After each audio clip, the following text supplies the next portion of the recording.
राज्याच्या तिजोरीमध्ये खडखडाट झाल्याने अनेक लोकप्रिय योजनांना आता ब्रेक लागण्याची शक्यता आहे। शिवभोजन थाळीसह इतर योजना बंद करण्याबाबतचा सरकारचा विचार सुरू आहे।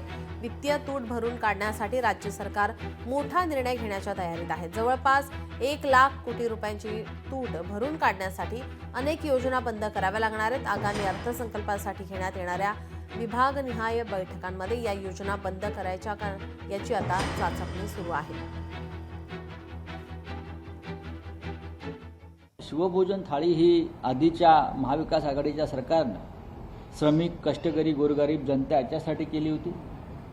पण सरकारला आता ते गोरगरिबांना अन्न पुरवणं परवडत नाही, कारण त्यांना राजकारणात त्याचा उपयोग नाही आहे। पण ठीक आहे, भुजबळ साहेबांनी हा विषय मांडलाय, आम्ही त्यांच्या मागे उभे राहू। निवडणुकीच्या तोंडावर निवडणूक जिंकण्यासाठी सर्व योजना कात्री लावून गुंडाळून लाडकी बहीण आणली, मतं घेतली, आता खुर्ची उभवत आहेत।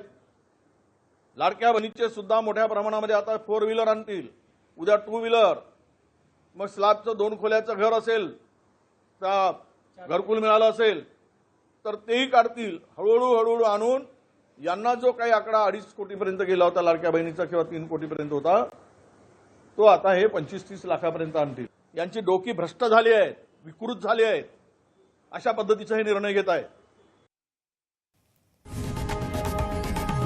लोकशाही मराठी ऐका, पहा, जागरूक रहा।